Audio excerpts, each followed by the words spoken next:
Bien dans mon immeuble, avec Loiselet et Desgremont présente. Sud Radio, les incontournables de la copropriété, Thomas Binet. Nous sommes avec notre consultant Philippe Loiselet, patron de Loiselet et Desgremont, qui nous informe tous les vendredis soirs sur l'ensemble des sujets liés à la copropriété. Et on va aborder aujourd'hui un sujet relativement méconnu, comment changer la répartition des charges de copropriété. Bonsoir Philippe Loiselet. Bonsoir Thomas Binet. Philippe, pourquoi la modification de la répartition des charges est-elle un sujet aussi sensible dans la vie des copropriétés ? Eh bien tout simplement parce que cela touche directement au portefeuille des copropriétaires. Dans une copropriété, les charges sont réparties selon des clés ou grilles de répartition définies dans le règlement de copropriété. Or, ces clés ont parfois été établies il y a plusieurs dizaines d'années et ne correspondent plus toujours aux usages actuels. Certains copropriétaires ont alors le sentiment de payer plus qu'ils ne devraient. Le sentiment inverse est, il faut bien le dire, beaucoup plus rare. On imagine bien. La loi autorise-t-elle facilement la modification de ces clés de charge ? Non, et c'est volontaire. La loi de 1965 et la jurisprudence encadrent strictement cette possibilité. Deux situations seulement permettent une modification. Soit il existe une erreur manifeste dans le règlement de copropriété, soit l'usage réel d'un service ou d'un équipement est très différent de ce que prévoit la clé actuelle. Alors qu'entend-on par erreur manifeste ? Par exemple, une surface de l'eau mal calculée, une erreur de tantième ou une incohérence évidente dans la rédaction du règlement.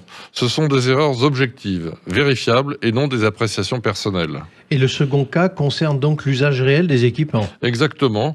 La loi prévoit que les charges doivent être réparties en fonction de l'utilité que chaque lot retire d'un service collectif. Si un copropriétaire ne retire aucune utilité d'un équipement, il ne doit pas y contribuer. Mais l'utilité peut-elle être parfois considérée comme subjective ? Justement non. L'absence d'utilité doit être objective et démontrable.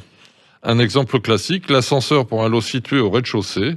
En revanche, dire « je n'utilise jamais » n'est pas un argument recevable juridiquement. Et concrètement, comment engage-t-on une démarche de modification des charges ? Tout commence par une demande formelle émanant d'un copropriétaire, de plusieurs copropriétaires ou du syndic, visant à inscrire la question à l'ordre du jour de l'Assemblée générale. Donc cette demande doit être étayée ? Absolument. On fait généralement appel à un géomètre expert ou à un notaire qui analyse le règlement de copropriété existant et propose une nouvelle répartition conforme à la loi et à l'usage réel. Ce rapport technique est essentiel car il apporte une base objective au débat.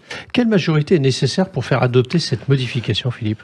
En principe, il faut la double majorité de l'article 26 de la loi de 65. La majorité de tous les copropriétaires représentant au moins les 2/3 des voix. C'est une majorité lourde, car on touche à un élément fondamental du règlement de copropriété. Existe-t-il des exceptions à cette règle ? Oui, lorsque la modification résulte d'une erreur matérielle avérée, le juge peut imposer la correction, même sans vote favorable en assemblée générale. Et si la majorité requise n'est pas atteinte en assemblée ? Le copropriétaire qui s'estime lésé peut saisir le tribunal. Le juge peut alors modifier la clé de répartition à condition que la preuve de l'erreur ou de l'inadéquation soit claire et établie. Mais c'est une procédure longue, coûteuse et souvent conflictuelle. Alors quel conseil pratique donneriez-vous à quelqu'un qui envisage cette démarche ? 3 conseils essentiels. D'abord, constituer un dossier technique solide. Sans expertise, la démarche a peu de chances d'aboutir.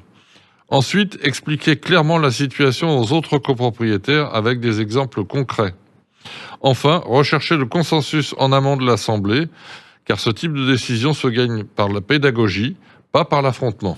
Alors observe-t-on aujourd'hui, Philippe, davantage de demandes de révision des charges ? Pas nécessairement davantage, mais les copropriétaires sont plus attentifs à ces sujets. Les immeubles vieillissent, les usages évoluent et certaines situations deviennent plus visibles. C'est notamment le cas dans les immeubles mixtes avec des commerces et des logements ou après des travaux importants comme l'installation d'un ascenseur. Dans tous les cas, la révision des charges doit rester une démarche exceptionnelle, justifiée et bien préparée, car elle touche à l'équilibre financier et à la cohésion même de la copropriété. Merci Philippe, et on vous retrouve vendredi prochain pour un autre numéro d'Oser investir, les incontournables de la copropriété. Et pour ce qui me concerne, je vous donne rendez-vous dimanche matin 9h25 sur Sud Radio dans la matinale week-end.